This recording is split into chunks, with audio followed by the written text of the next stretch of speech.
Good morning, church. 11 a.m. service. I am Kian, one of the student leaders here in Victory Parañaque and also a student from PNHS Brain. I encourage everyone to please stand up as we worship and read God's Word. Let us open our Bible in Philippians chapter 4, verses 40 to 19. Okay, naka-open na po. Ayan. Let us read together. Yet it was kind of you to share my trouble. And you, Philippians yourselves, know that in the beginning of the gospel, when I left Macedonia, no church entered into partnership with me in giving and receiving, except you only. Even in Thessalonica, you sent me help for my needs once and again. Not that I seek the gift, but I seek the fruit that increases to your credit. I have received full payment and more. I am well supplied, having you sent a fragrant offering from Epaphroditus, the gift you sent, a fragrant offering, a sacrifice acceptable and pleasing to God. And my God will supply every need of yours according to his riches and glory to Christ Jesus. Let us pray. Lord, we pray and anoint for the preaching of your word and to Pastor JR. Lord, may you bless us, Lord God, with enough understanding to understand your word today. In Jesus' name we pray. Amen. Thank you, Kian. Good morning, everyone. All right, remain standing. We are studying. This is our last week of our series entitled First of All. Say that when we say First of All. Okay, we are looking at the book of Philippians. We are studying about the biblical perspective about money, about finances, about wealth, and we're hoping na as we look at the lives of this church who were partners of Apostle Paul in the ministry, the Philippian church, we're hoping that we'll be able to understand what money is all about, perspective about it with regards to how God wants us to perceive it. Today's topic is about Christian generosity. Tingnan mo yung katabi mo. Mukha bang ililibre ka niyan? Mamaya. Nag-iisip na kayo kung saan ililibre. Nag-guess yata siya, oh. Sabi sa kanya, wala nang bawian yan, ha? Mukha namang ililibre. Mukhang generous siya. Okay. Before you take your seat, I'd like you to find somebody. Ito namang habit naman natin to. We would like to get to know someone na hindi mo masyadong kakilala. Introduce yourself. And then, mayroon tayong generosity scale dyan. Generosity rating scale. With that generosity rating scale, I need you to just evaluate your generosity. Ano ba ako dyan? Number 1 ba? If I evaluate my generosity, not acceptable, maybe I need an improvement, maybe I've met an expectation, or maybe I have exceeded expectation, or maybe you are exceptional. Ikaw na yung pwedeng magturo dito about generosity. Okay? Or you live it, okay? And you can teach others how to live it out. All right? Find somebody right now. Evaluate yourself. Ikaw mismo mag-evaluate regard to your generosity. What score will you rate yourself? And then if you decide to be generous, pray together. Pray with your partner. Apostle Paul recorded in Acts 20:38. Now, sabi ni Apostle Paul that Jesus said, it's more blessed to give than to receive. Who among you here desires to ask God to be generous? Sino dito? Lord, kita mo yung mga kamay na hindi nagtaas, Lord. Mukhang ayaw naman yata nila maging generous. Sino dito gusto mo maging exceptionally generous? Come on now. Exceptionally generous, sino? Yan. Exceptionally generous. Now, I would like to ask this as well. Who among you here, you would like to claim these promises from God? Itong mga pangako ng Diyos. Sabi sa 2 Corinthians 9:8, and God is able to bless you abundantly, so that in all things, at all times, having all that you need, you will abound in every good work. Who wants to claim that promise? Come on now. At all times, you have all that you need. Come on.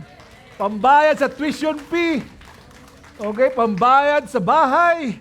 Pambayad sa, mga lahat ng babayarin. Meralco. Tubig.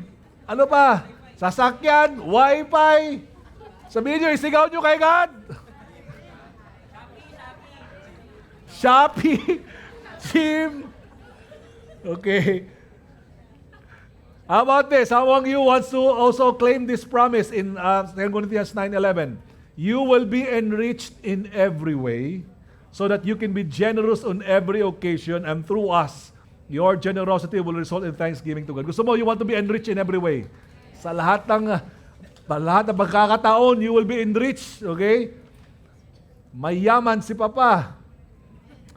How about this? Philippians 4:19, and my God will supply every need of yours according to whose riches? To God's riches, sa kayamanan niya. Amen. Do you want to claim that? Oh, taas ulit ang mga kamay sa mga nag-claim ng promise. Lord, kita mo yung mga kamay nila, Lord, ha? Alam niyo itong mga pangako na dineclare natin, yung 3 verses that we have declared, these promises are not for selfish Christians. These promises are for Christians who are generous. These promises are for Christians who are already generous and desires to be generous. Ang taas kayo ng kamay, di ba? We are asking this because if you look at the context, it's not for selfish Christians, it's for generous Christians. Okay? Si Apostle Paul po, okay, when he was encouraging the church in Corinth, he was telling the church in Corinth na, uy, gayahin mo tong church ng Philippians. Okay? Itong Philippi church, they're very generous. They excel in giving. And Paul made sure that they would understand what Christian generosity is all about. So, today, pag-uusapan po natin, 3. What Christian generosity is not, what Christian generosity is, and the 4 implications of Christian generosity. Handa na po ba tayo? Okay. Doon muna tayo sa what Christian generosity is not. When Apostle Paul was writing it, he made sure that they know what Christian generosity is not. Sabi niya sa verse 5, that Christian generosity is not grudgingly given. Okay? If you look at this, if you look at the very meaning of grudging, it's an act of greed. Alright? Ang pinaka-heart set ng grudgingly given is you give to get. Meron ba kayong kilala na ganon? Or nangyari na ba sa inyo yan? Kaninang 9 a.m. sinabi ko, meron ba kayong kilala na nagbibigay to get? Ang lakas ng sigaw ng isa, boto! Politician na ganun. Di ba? Mga ayuda para kumuha ng boto. Well, it's not just for the politics, or the politician. Di ba? This can get into us as Christians. Would you agree with me? I mean, the consumerism Christianity, the prosperity Christianity, wherein bibigay ka lang bibigay kasi yayaman ka pa lalo. Alright? You're not really giving for the sake of giving, you're giving for the sake of getting. Yung tipong bigay ng isa, gusto kumabig ng 10. Right? That's an act of greed. You're not really concerned with other people, you're just concerned about yourself. This is grudgingly given, which the heart set is give to get. Now, Christianity is also not reluctantly giving or reluctant giving. Sabi ni Apostle Paul, ibig sabihin, it's not an act of grief. This heart set is when you give, nagkakaroon ka ng panghihinayang, ba't ka nga ba nagbigay?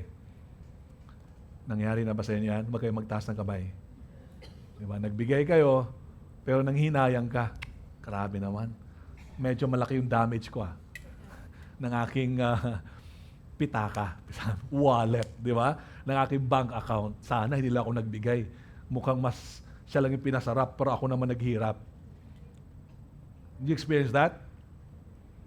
Yung may binigay ka, sa mga bata na lang, di ba? Binigay mo yung isang candy mo, pero nanghihinayang ka, wala tuloy akong candy, binigay ko, mas masarap yata yan.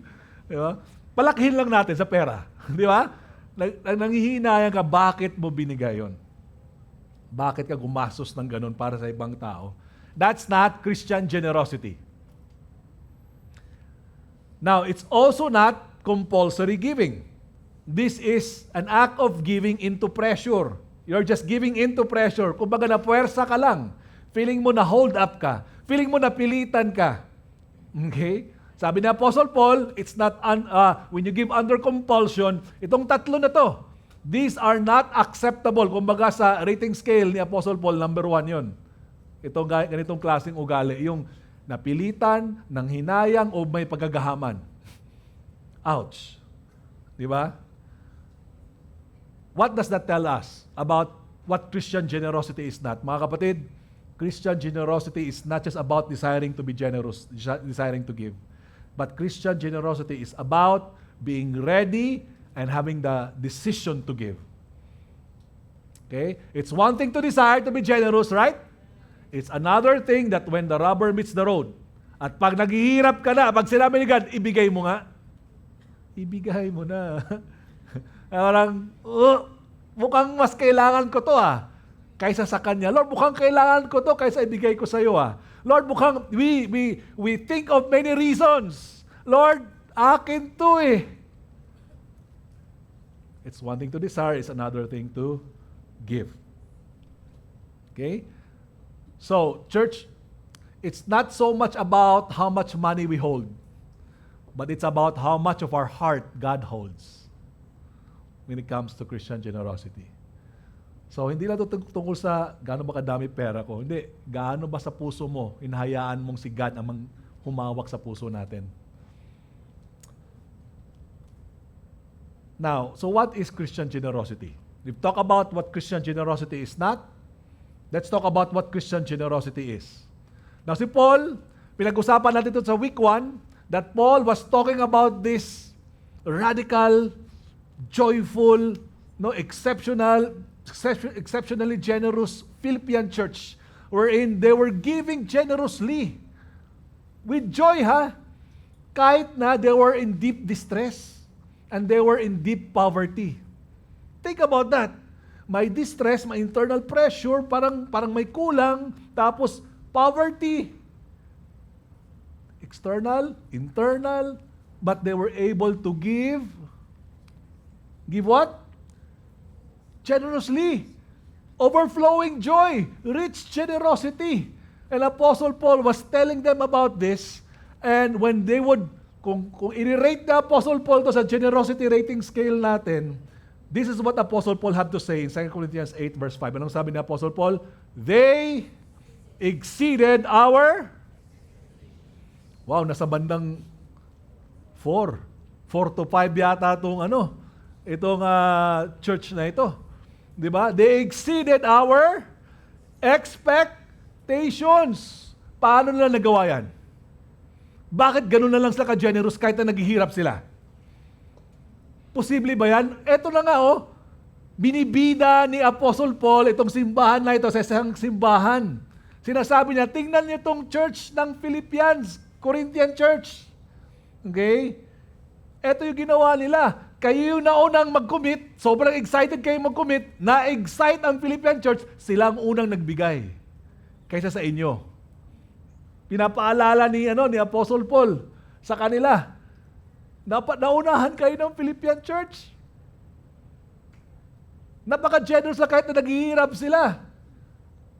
They exceeded our expectation. Paano lang nagawa yun? It is with this. Because they gave themselves first of all to the Lord and then by the will of God to us. So ibig sabihin, they gave themselves first to the Lord, yung lordship ni God sa buhay nila. Okay? And then, sinabi ni God na magbigay. By the will of God, nagbigay sila hindi lang to by their choice It's the command of God for them to help the Jerusalem brethren, church na naghihirap. Isang mahirap, tumutulong sa kapwa, naghihirap. Tapos, partners pa to ni Apostle Paul sa kanyang ministry. Grabe, no?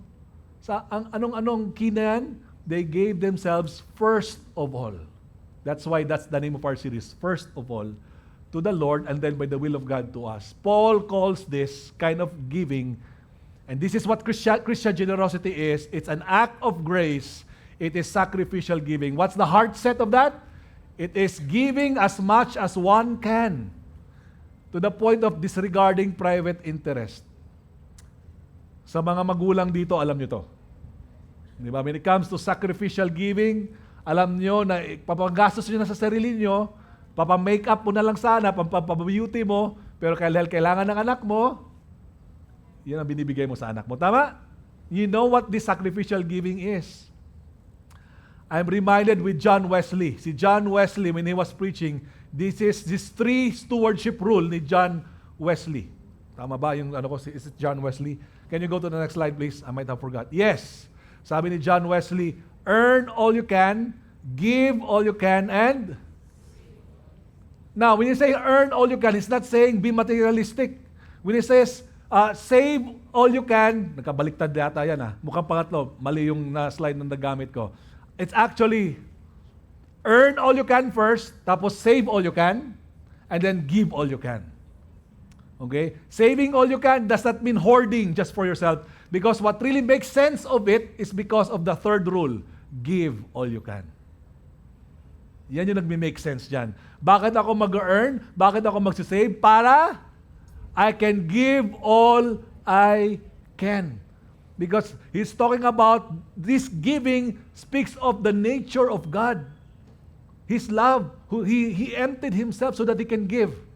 This is the kind of giving that God is telling us. So, church, when it comes to Christian generosity, the best that I can come up with, based on my study, is this. Christian generosity is a decision to give even when it hurts, out of dependence on God's grace and obedience to His will for His kingdom. We're not building our own kingdom. For His purpose, for God's desire, for God's plans. It is in obedience to God. Pag sinabi ni God, you're willing to give it. Even when it hurts. Alam ko may kanta dyan Even when it hurts. May alam sa tenga ko ng kanta, even when it hurts. I don't know. I forgot. Okay? Basta, hindi ko alam kung heartbreak yan. Basta, even when it hurts. Finances. Hindi madali ito, tama ba? Sacrificial giving. Christian generosity. To the point of being hurt. Kung baga mapapasabi ka na, aray ka. Di ba? Ang bulsa ko. Dapat sa akin, aray ko. Dapat pang savings ko na ito, napabigay ko, aray ko. Di ba? Talo mo pa si malupiton dyan. Di ba? Parang sa, aray ko yung pera ko. I mean, last Wednesday, a financial guru, Randall Chongson, went here to speak to our business people together with the 90 plus students. Nag-bless po yung mga business community natin ng mga para makapunta yung mga estudyante dito. Pakikita pa, ano po ng picture. That's around 90 plus. Palakpakan po natin yung business community natin. Maraming salamat. Sorianos, Gos, and the rest of the business community for leading this. They've been blessing these students para makapunta dito ng libre. And they would learn what money is with regards to the biblical perspective. And yan yung tinuro ni Randall Chongson. Go to the next slide. He talks about how God has really, he learned money principles in the Bible. And he has used that principles in his life. And he would go to different nations to speak about money. Sinabi nga niya, nagkwento siya sa amin na, I was watching his video kasi hindi ako nakapunta, yung anak ko kasi nagkasakit. He said, first million niya was in his early 20s. First million. Kumita ng million. Okay? Pero twice din siya na bankrupt. He said. Then by 2020, ito yung declaration niya, kumbaga ito yung desire niya, 2020 will be my banner year.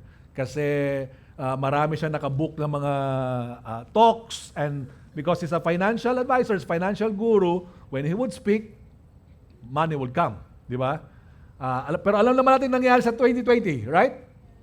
Pandemic hit, and he was left by himself to ask God, Lord, pandemic, pero gusto ko pa mag-support sa mga missionaries. He's a giver. And by the way, me and my wife had a personal experience with him when it comes to asking for advice. Okay, one of the crucial advice na binigay niya sa asawa ko na nakatulong sa amin. Ang puso nito talaga, kahit walang pastor na nakalagay sa sa name niya, kahit financial guru siya, makikita mo, his heart is really to bless churches, and his heart to speak even for the desire to be able to bless different churches. So gusto niya mag-bless pero pandemic. Yun yung literal na giving even when it hurts, di ba? Yung paano to Lord, nag-decide na siya na magbibigay siya kahit masakit sa kanyang bulsa. Alright? Now we'll go back to his story later. Because that's what Christian generosity is about. Sacrificial giving. In obedience to God's will. For His kingdom's purpose. Depending on God's grace. Now here are 4 implications of that.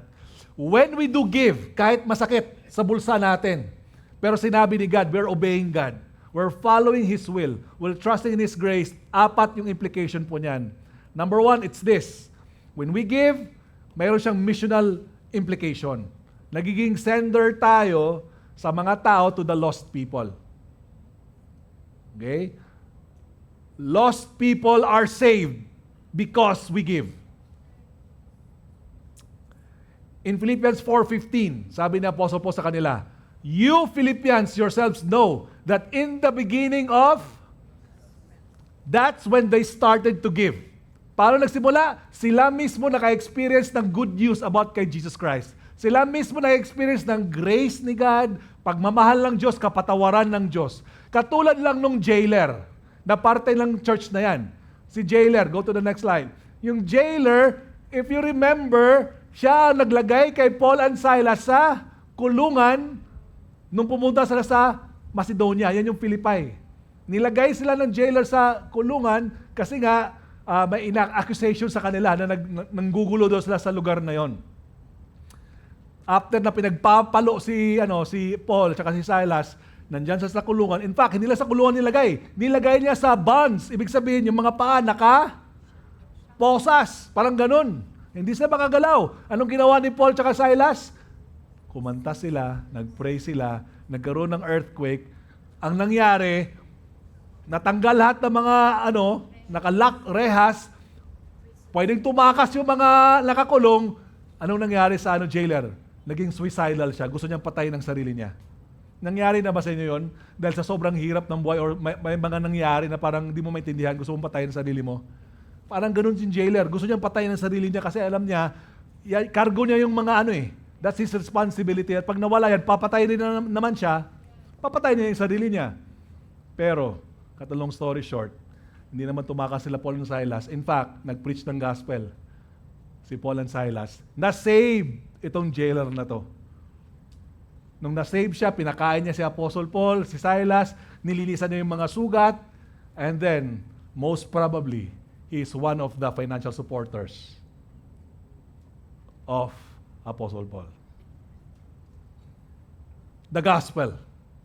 Dahil na-experience mo yung gospel, you can also give generously because na-experience mo yung kaligtasan, di ba? Yung joy, di ba? Ganun tayo, di ba? Kung na-experience mo, you're willing to sacrifice for others. Amen. You've seen the value of the gospel now. They have become not just a mission field, but a mission force for the gospel. Now, I would like us to watch this video regarding the impact of the gospel when we send people to different nations and how it can cause lost people to be saved. Kung all in ang Victory Alabang, I pray that Victory Parañaque will be all in as well when it comes to praying, going, and giving. At when we understand the value of the gospel, we'll be all in as well. That's what Paul was encouraging them. As he would say, I'm defending the gospel. I'm confirming the gospel. I'm advancing the gospel. Stand up, stand firm with the gospel for me. Let's suffer for the gospel. That is the heart of this. The missional implication of this is that lost people are saved because of Christian generosity. But hindi lang po yun. The next implication of that is relational implication. Lives are shared with fellow believers. Apostle Paul calls the generous Philippian church, sabi niya, your partnership with me in giving and receiving. It's mutual. It's not just giving, it's not just receiving, it's mutual. Ang tingin ni Apostle Paul sa mga nagbibigay, hindi lang po donor. Hindi lang sponsor. Di ba tayo, pag nagbigay tayo, bigay lang ng ganyan, pero walang relationship. Right? Gusto ko lang magbigay dito kasi conserve energy. Di ba? Bigay ko dyan kasi may mga street children. Pero kilala mo ba talaga yung mga namumuno dyan? Wala lang, di ba? Kumbaga, donor lang, sponsor lang, feel good moment lang. It's like parang may religious acts. But for Apostle Paul, no. You're my partners. When you give to me, you're kind. It's kind of you to share my troubles. When you give to me, you're reviving your concern for me. You know what? Hindi naman dahil kailangan ko lang yung pera, pero kita ko yung relationship. Yan ang sinasabi ni Paul. You are my joy, you are my crown, you are my beloved, you are my true companion. Grabe, napaka-intimate partnership, intimate fellowship, lives are shared together at mas lumalim yung relationship nila. Anong sabi ni Apostle Paul sa Philippians 2:1-2? Pabasa po together, 1, 2, 3, go. Is there any encouragement from belonging to Christ? Kita mo yung puso ni Paul? Parang sinasabi ni Paul sa kanila, your joy is my joy. Your comfort is my comfort. Your victory is my victory. Come on together, let's unite, let's be in one mind, and let's be in one heart as we advance God's kingdom. Grabe, no? Sobrang close. Naging palalim yung relationship nila. Sometimes, you know what? Sometimes in this church, people would mistake pastors having favoritism with the leaders and those who are serving. Yan lang naman ang tinitingnan talaga ni pastor lang eh. At saka you know why? Because they're partnering with us in the mission. The more we serve together, the more lumalalim yung relationship namin. Now, I would like to encourage you, gusto mong lumalim yung relationship natin, not because I'm just a one person guy na parang gusto ko lang magbigay kayo. No. I want to get to know you more. I want to minister to you, but our job is not just to minister to all. Our job is to equip you to minister. And the more we minister together, the more lumalalim yung relationship natin. You're getting the point so far? The more we are generous, the more lives are shared, the more relationships are being built. And hopefully praying to God that will make an impact in this city, in Parañaque, because our lives are built together because of the gospel. Shared lives with fellow believers. Now, the third implication of that is not just relational, not just missional, but also agricultural implication. Anong ibig sabihin nun? What we give. Mga kapatid, yung binibigay natin, they are actually seed that benefits us. Alam nyo ba yon? Anong tingin mo sa pera ngayon? Panggastos mo lang para sa sarili? Kulang yon. Yung perspective na yon, kulang. Hindi lang mo siya panggastos, hindi lang mo siya pagkain. Bread for food, seed din po ang pera. Okay? It's also a seed. Apostle Paul says this. Sabi ni Apostle Paul, I seek the fruit that increases to your credit. Go to the next slide. I seek the fruit that increases to your credit. Sino yung naghingi ng, kumbaga, sino yung mindful sa fruit? Hindi yung giver, but yung receiver. Sabi na Apostle Paul as the receiver, I seek the fruit sa binigay mo sa akin. My fruit, that's an agricultural term. Fruit. My fruit kung may seed na tinanim. Nandito po ba tayo? Alam niyo ba na pag nagbigay tayo, when there's Christian generosity, when we are following God, nagiging seed yan na may eternal fruit. Okay? Yung sacrificial giving po natin bears, actually there are 3 fruits I would like to talk about when you talk about when we give. Eternal fruit. Eternal fruit meaning meron siyang heavenly gain. May heavenly reward siya. Okay? When we give, there's heavenly gain, there's heavenly reward. That's why Jesus said in Matthew 6, Jesus said, store up for yourselves treasures in heaven. How do we use money? You can actually store up for yourselves treasures. Hindi lang po sa BPI, BDO, di ba? We find ways. Whatever it is. To our bank account in heaven. How about that? There are rewards, there are also heavenly gain when we give. Hindi lang po hanggang lupa yung binigay natin. May eternal factor po yan. May eternal fruit. Now, hindi lang po yung eternal fruit. Meron din pong internal fruit. Say internal fruit. Ibig sabihin, the more you obey God, the more you give, nagiging, solusyon sa iyong kagahaman. Or sa ating kagahaman, di ba? Yung ating kasakiman, yung greediness, yung selfishness, the more we give, napansin niyo ba yon? May binabago si God sa buhay mo? You give. You follow God. Lord, parang nahirapan ko pero nagbigay ka. Di ba? People will say, ang sarap sa pakiramdam. But hindi lang yun para ma-edify mo yung sarili mo, kundi binabago ka talaga ni God. Dati napaka-boksingero mo, di ba? When it comes to generosity. Talagang magkapatayan na tayo, hindi ko ibibigay yan, di ba? Pero ngayon, parang ka ng karatista, oh. Oh, sige. Oh. Pag sinabi ni God, di ba? You are giving and now, nagbabago ka. Internal fruit. Pero alam mo ba, meron din siyang temporal fruit? Ano yung temporal fruit that benefits us? Actually, yung pera, pag seed siya, the more you give that money, may spiritual principle siya. The Lord will increase the seed. Seed siya, di ba? Nakakita ka na ba nagtanim ng mangga, tapos lumabas isang seed lang ng mangga? Hindi, di ba? Dumami, di ba? Marami pang seeds, tama? Ganon. May spiritual principle na ganon, that the Lord will be the one, God will be the one to multiply your seed. Don't believe it? Basahin natin sa 2 Corinthians 9, 6-10. Sabi ni Apostle Paul, the point is this, whoever sows sparingly will also reap sparingly, and whoever sows bountifully will also reap sowing and reaping. He who supplies seed to the sower and bread for food. Sino nagbibigay ng bread for food? Hindi to trick question na. Sino nagbibigay ng bread for food? Okay? Hindi politician. Si God, di ba? Bread for food and seed for sowing. Agriculture yung time nila yon. Sa atin, pera. Di ba? Anong tingin mo sa pera? Bread for food lang? Hindi, may seed for sowing dyan. Church, I'd like to help you understand how to look at money. And when you receive your salary, you ask God, Lord, ilang percent dito yung seed? Ilan dito yung bread for food, baliban sa pagbigay ko ng tithes? Unahin kita. You need to begin to ask God about money. Lord, saan dito? Ilan dito? Because God will be the one to multiply the seed. Not just provide for your bread. In our small group, we talk about this. Si Dong, he's from a farmer family. They talk about yung seed mismo, iniipon nila yon. Okay? Kasi for the next one, para pag nagtanim sila, may aanihin sila. Okay? Guys, could it be kung bakit we are in poverty or as Christians, naghihirap ka pa rin kasi hindi mo naintindihan tong principle na to? Could it be? Just could it be? Because yung seed na sinasabi ni God, seed yan ha, pang tanim yan. Ang ginawa mo seed, kinain mo. Ibig sabihin, pinanggastos mo sa sarili mo yung seed. Di ba? Wala ka ng pangtanim. Church, are you here? Maybe God is telling us, don't eat the seed, sow the seed. The bread, you eat the bread. Kung ano man yung pang-expenses, yes.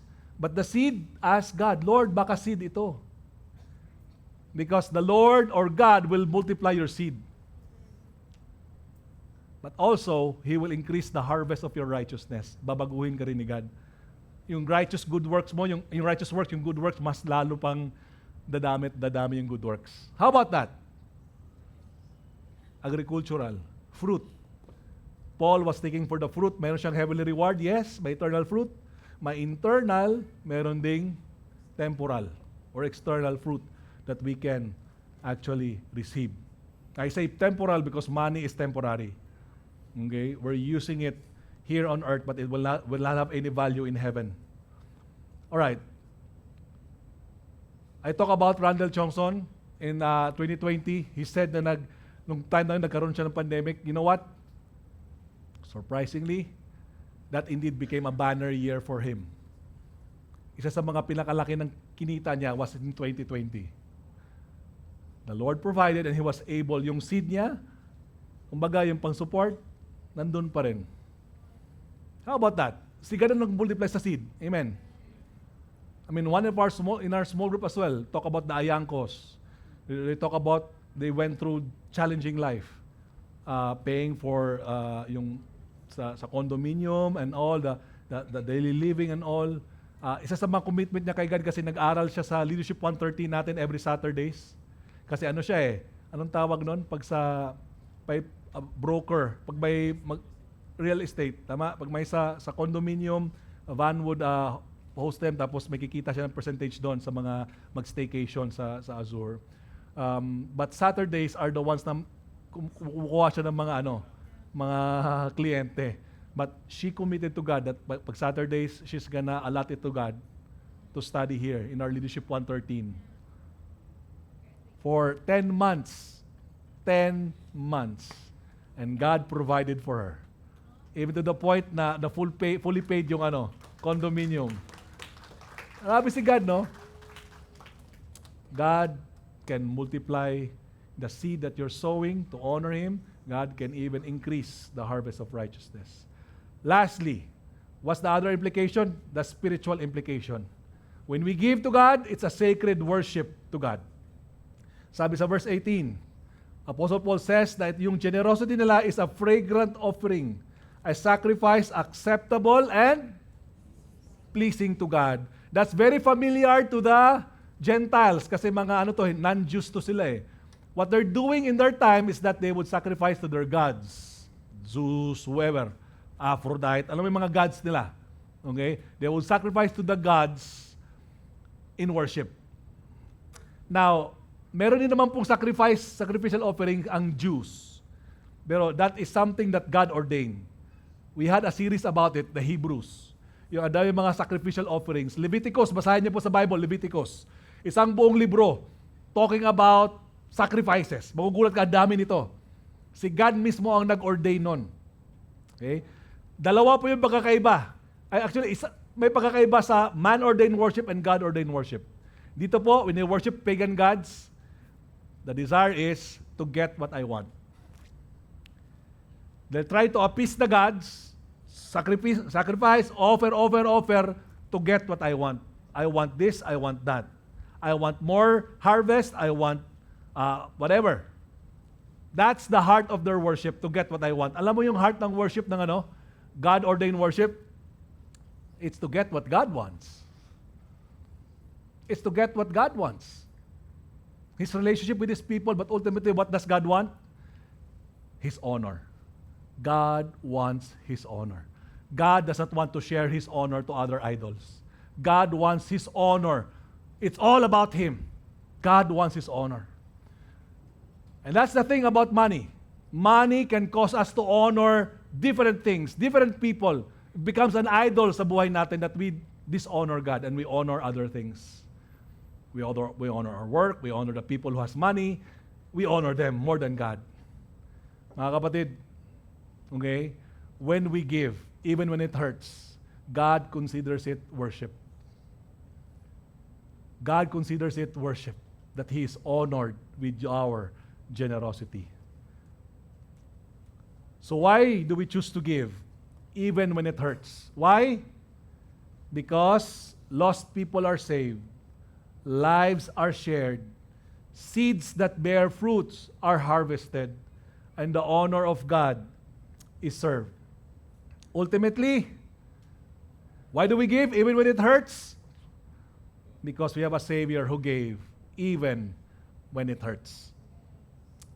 Ephesians 5:2 says, Christ loved us and gave Himself up for us, a fragrant offering and a sacrifice to God.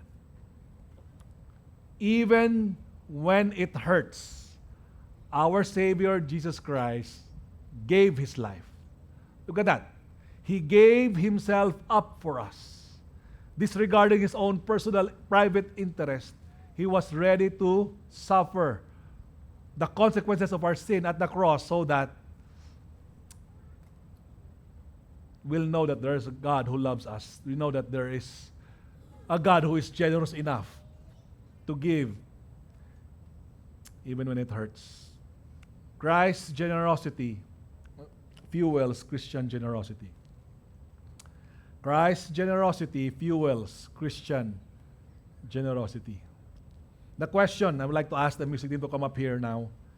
The question I would like to ask all of you today is, will we decide to live in generosity even when it hurts? That's the question. Kahit mapapaaray ka, kahit nasasaktan yung wallet natin, yung puso natin, parang, ouch, Lord. Will we still be generous?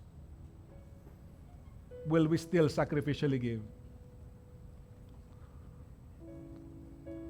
You know, this is just a principle unless we encounter the person. Jesus Christ. Prinsipyo lang tong tinuturo ko kung wala talaga tayong relationship kay Jesus. Baliwala to mga kapatid.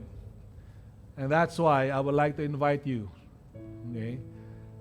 Kanina, taas kayo ng kamay, di ba? You want to be exceptionally generous, right?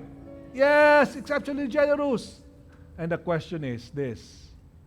We will still decide to live in generosity even when it hurts. I pray that we would still do. But nothing will happen if we will not submit ourselves under His Lordship. It has to start with His Lordship. So I'd like to invite everyone to please stand up. If you said that you want, actually, kung ikaw yung nagsabi, you want to live in that generosity even when it hurts, let's sing this song, and when we sing this song, let it be your worship to God. Saying, Lord, mold me, shape me, change me, send me for your glory. Be the Lord of my life.